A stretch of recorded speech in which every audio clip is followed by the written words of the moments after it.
So good evening, friends. Good to be with you today to talk to you as you've requested on my experience as a bureaucrat.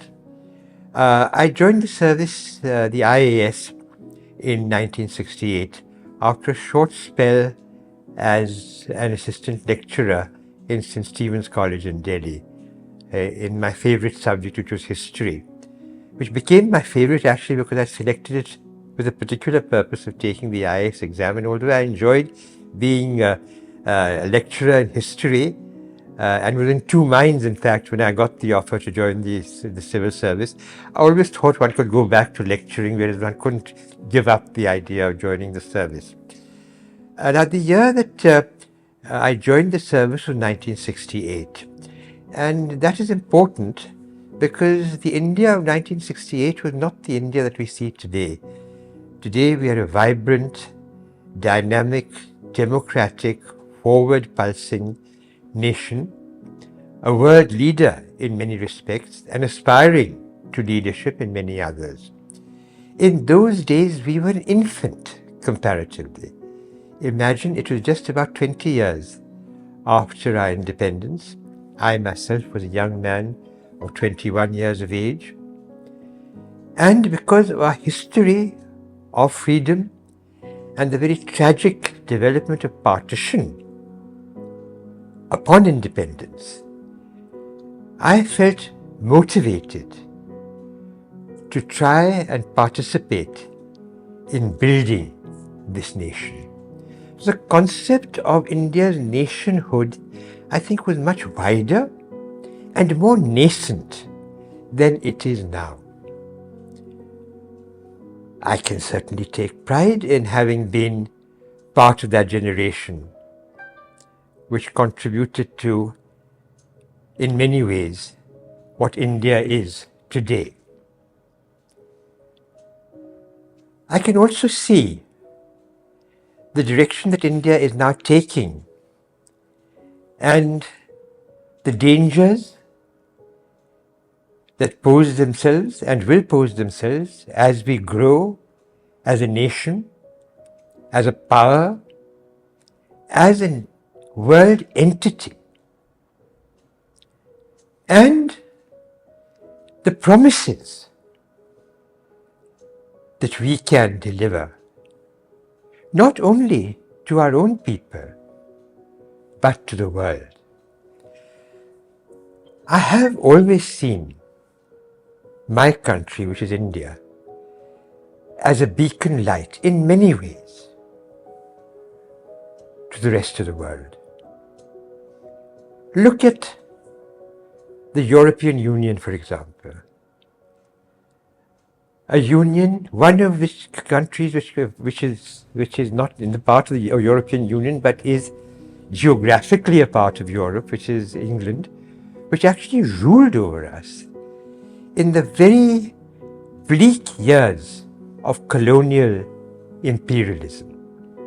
It was that colonial imperialism that we had emerged from.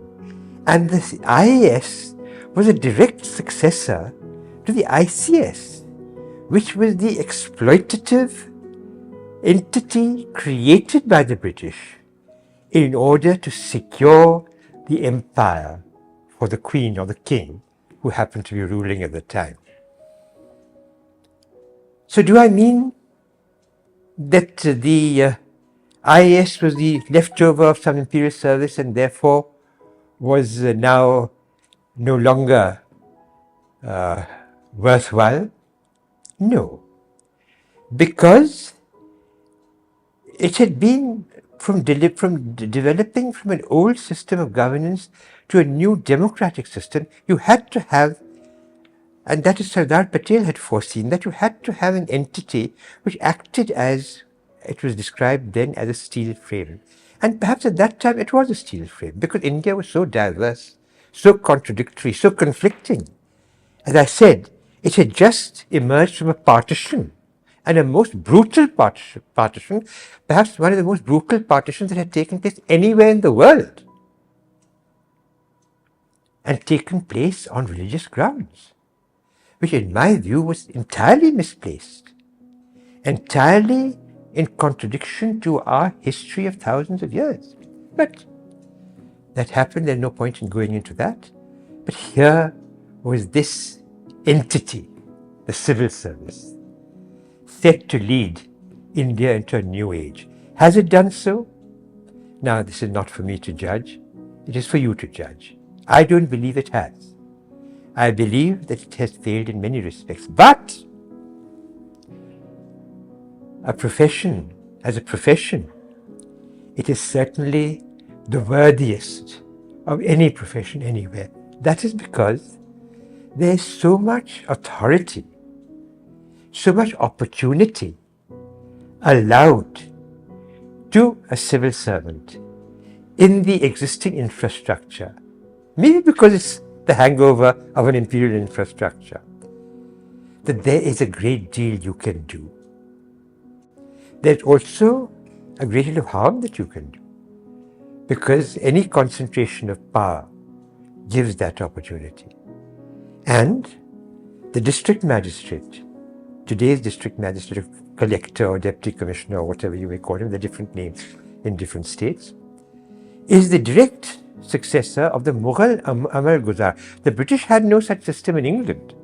They took that system directly from the Mughal, which was an imperial structure primarily created to collect land revenue, which is the mainstay of the Mughal Empire and remained the mainstay even of the colonial empire.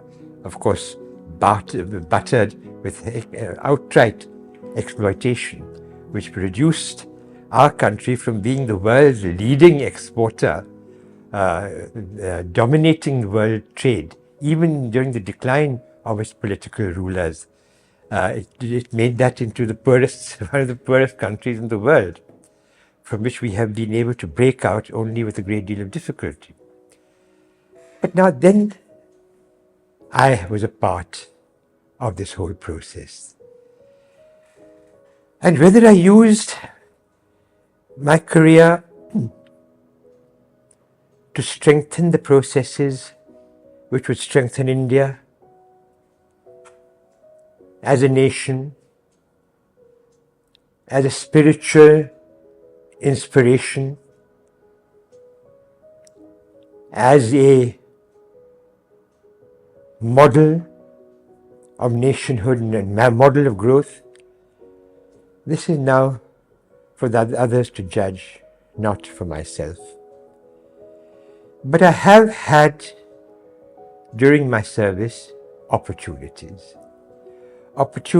which maybe not many people have had. And I hope I have been worthy of those, and I hope I have been able to deliver on those opportunities, but it's not for me to say that. It's for those who have benefited, or maybe not benefited, from my endeavors, to speak to you on that. I belong to the J&K cadre of the civil services, and I was there from 68 to 82 consistently. Not 68, because 68 we had a year of training at the academy.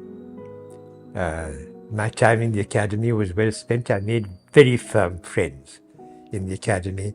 Among my closest friends were those who did not necessarily stay in the service. One was Aruna Jayaram, who is now Aruna Roy, who heads this leading NGO in Rajasthan, who has been responsible for so many social reforms. I don't want to count them here. Another very dear friend was my college mate, Gopal Krishan Gandhi, who has been the governor of Bengal, and he has been our ambassador in South Africa, a country which his grandfather contributed so much to, and many others who have gone on to really make their own mark in the world. We shared this common commitment. We shared this common commitment of working for the people of our country. I'm saying that specifically. Working for our country is a general term. How do you want to? You want to work for its economic strength. You want to work for its military strength as a power. You can work for all these. But ours was very specific. And that was for the people of our country. And I think that we have, in our own ways, in many ways, gone on to actually delivering on that commitment. I know that that was basic to my commitment, but later in my career, when I served in the Prime Minister's office under Mrs. Indira Gandhi, but even more so under Rajiv Gandhi, because Rajiv was an old school friend. And my own commitment to the evolution of our democratic structure, which included Panchayati Raj, the right to information, and so on, in all of which I had a hand. This very specific commitment stemmed from my experience of working with Rajiv. Now, from that, what can I say? This was a career that had adventures, setbacks, triumphs. I can be proud of the fact that while serving in our embassy in the US, which, as you know, is the principal foreign embassy of the government of India anywhere in the world. I was Minister Community Affairs, and then I went on to serve as Community Minister Education also. I had gone there after a near fatal accident in Kashmir, which I suffered in '93. I'll tell you more about that also, because it's one of my adventures. But I was posted there, and Mr. Naresh Chandra was our ambassador, and he felt that we needed to establish a memorial, a statue of Mahatma Gandhi in Washington, D.C., which is, and has been for some time, even though not recognized, as the leading city in the world, the most powerful city in the world, because of the power of the superpower which it is the capital. Now, I succeeded. He entrusted me with this task of getting a bill passed through Congress for establishing a memorial to Mahatma Gandhi. And on the day that every bill has to go before a committee, and I think it's the Committee of Internal Security which is hearing that bill, hearing that bill in the Senate in the year 1998, I think. At that time, Atal Bihari Vajpayee's government was there in the center, and when I was going to the Congress building where they were holding the hearings, the Rayburn building, I think. So I rang up Mr. Naresh Chandra early in the morning and said, "Sir, I shall be going there and I'll be available at such and such gate. So when you come, then please enter by that gate, then we'll go to the room together." So he said that, "I don't know if I'll be able to come." So I said, "Sir, what? We've been working so hard. We've been working with Congress members and others, and I've put in such a lot of effort, and now it's come for a hearing. I'm hoping that we'll easily win." So he said, "Haven't you heard?" So I said, "Well, I don't know. I've been concentrating on this so much that I haven't really been listening to the news." He said, "The government have done an Indira Gandhi on us." So I said, "What?" He said, "Haven't you heard about the nuclear test?" And you know that the nuclear test which India had was very adversely received initially in the US, including by the US government, including by the Secretary of State, and in fact by the President himself. So I said, "No, I hadn't heard."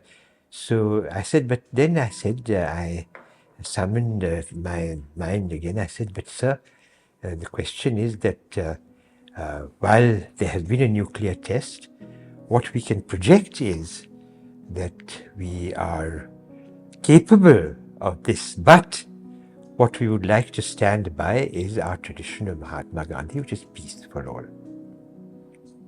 And that has been the stand that has been taken by our governments for all these years. So he said, well, I'll see. And of course, he came for the hearing. The matter came up. And as I expected, that is what happened.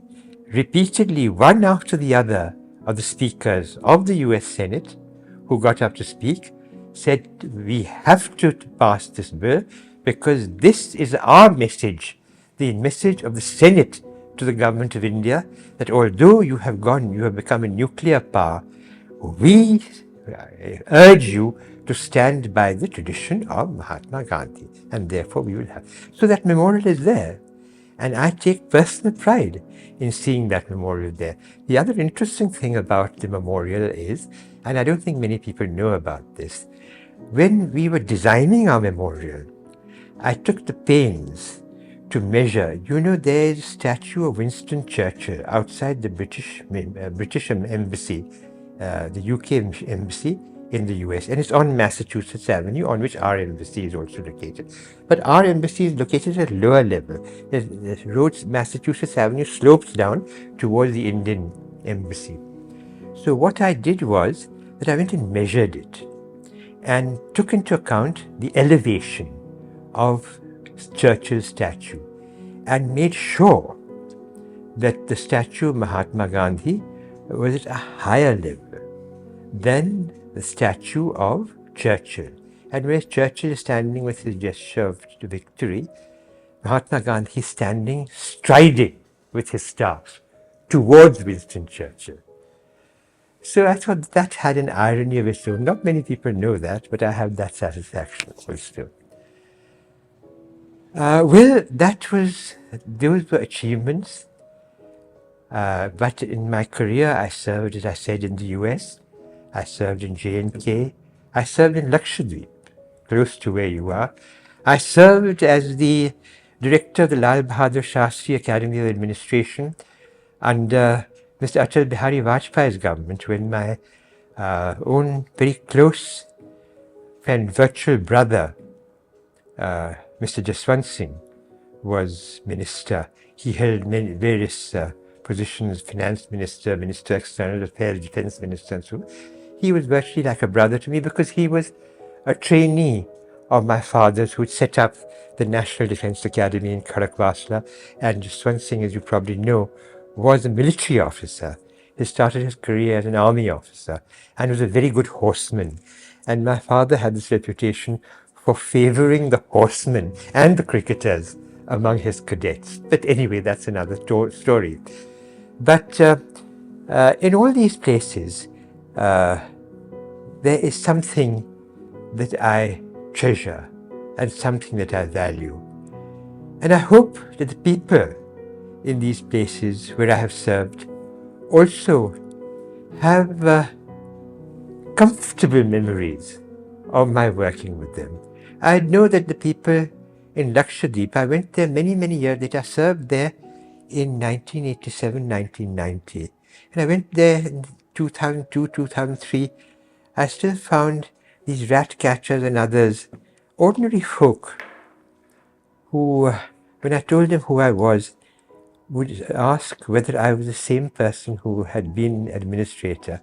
Very touching, very touching. And of course, in Kashmir, I had various adventures. Now they look like adventures, so I nearly kicked the bucket in one or two. When I went to Kashmir, and I've written about it in my book, My Kashmir,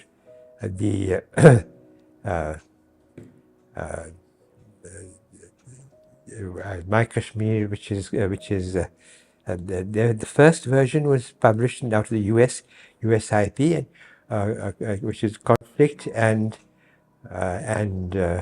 reconciliation or something like that, and the other one is the My Kashmir, the Dying of the Light, which is taken from a very famous British poem, Rage, Rage Against the Dying of the Light.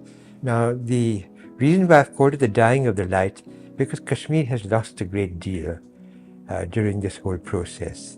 It was a place commended by no less than the Mahatma for its non-violence, its communal harmony, its great literary and artistic and crafts traditions.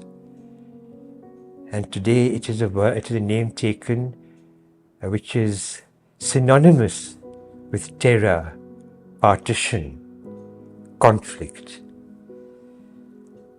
which is very, very sad. I served in Kashmir in the good days, that is right up to 1982, which I mentioned, and in the worst days, 1990 to 93. 2 attempts, fairly close, on doing away with me.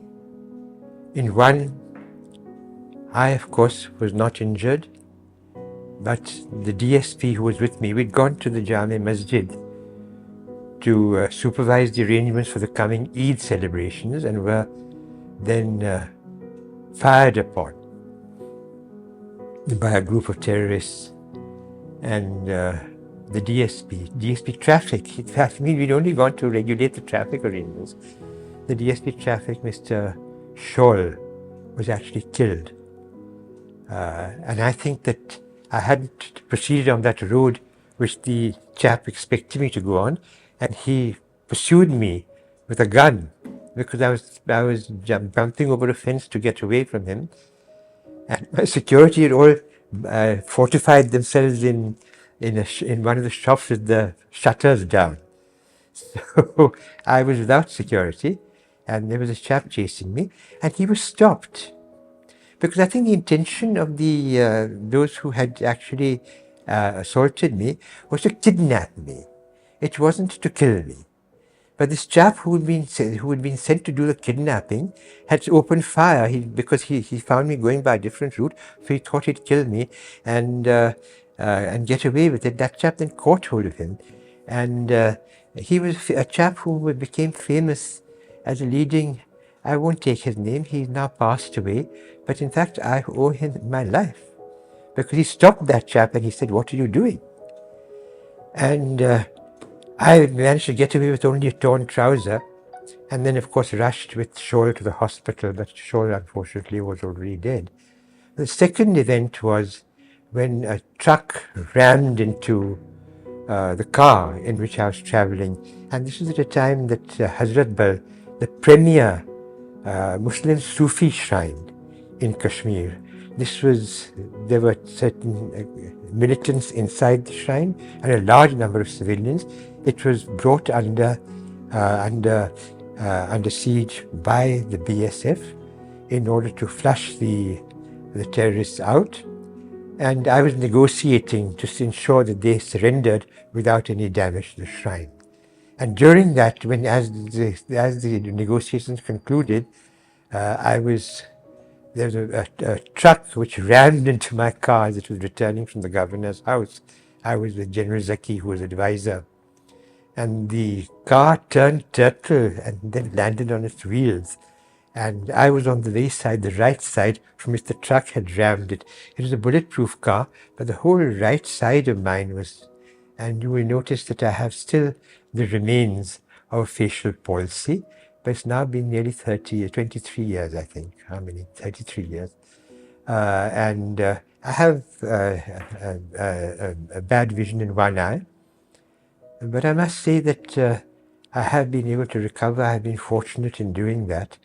And that was one of the reasons that I was actually sent to the US, because Mr. Narasimha Rao, the Prime Minister, at whose behest I had gone back to Kashmir and then had got involved in this negotiation for the shrine, he felt that he owed it to me to see that I got the best treatment possible. And so I'm grateful to him for this, and Mrs. Gandhi, Sonia Gandhi, in whose office I've been working in the Rajiv Gandhi Foundation. I'd set up the Rajiv Gandhi Foundation. I'm working with that organization, and she had agreed to let me go. So they all worked to see that I was actually able to recover, and that's why I suppose I'm speaking to you in a normal way now. But these were adventures, and now they are really adventures which I can say helped in this whole process of trying to bring about reconciliation, which has been perhaps my life's mission, which is also what has motivated my working for a democratic way of approaching our problems. Because democracy, what does it mean? Democracy means that we get rid of conflicting ideologies and reconcile them to bring about growth in a manner in which all of us agree, which may be the highest common factor or the lowest common multiple in mathematical terms, but it is one or the other of these. And this is where my greatest assets have been. So I have often been used for negotiation purposes by the government in negotiating within Kashmir. I was often used as that purpose. Now, whether those negotiations should have been taken or not taken, that's another issue. But we were often used, I was personally often used for that purpose by succeeding governments in J&K. I have in J&K and in Lakshadweep areas where I had served for limited periods, friends who are deep friends, and my affection for them and their affection for me has been abiding. So these are things which one takes to the grave with a feeling of happiness and achievement. Then, of course, I was also happy to have been director of the Lal Bahadur Shastri Academy. Because of that, I kept referring to the officer trainees. In my time, they were not referred to as probationers, which we were when we were in the training, but officer trainees, with many of whom I rode, because I kept up and I still ride horses. I love horses. They're beautiful animals, as you know, and I enjoy riding them. So when I was director of the academy, I used to ride quite vigorously. I was much younger then, of course, quite vigorously with the children. And I continue to call them children. I still call them children, though now they're relatively senior officers, because the persons who passed under my training, which was from 2000 to 2003, would now be at the level of joint secretary or additional secretary. So I don't know if they can pass off as children, but they can pass off as my children. As I grow older, naturally my children also grow older. I don't call them my grandchildren, not quite yet. But when they become directors of the academy, then their trainees will be my grandchildren. So that has been my whole attitude always. I have looked upon my people. Now, you may say that is rather outdated concept. I have always looked upon people who I have served as people who I have to serve. Again, not necessarily as my children. Civil service should be, in today's world, a profession. You're given a particular job to do, you do it. But to look upon oneself as one who serves his people, which gives one a sort of my baap type of an outdated concept. That perhaps is out of date, but because of the time that I joined the service and because of my own background, I've always held that kind of attitude. So, have I served them in a worthy fashion? It is not for me to judge. It is for others to judge. But, unfortunately, my principal failure has been but I cannot say with confidence that I have won the hearts of the people of Kashmir. Not for myself, that would be simply a selfish and a petty objective, but won their hearts for their union with my country, which is India. Have I been able to succeed in making them feel as Indians? I don't think I have. And that is a failure.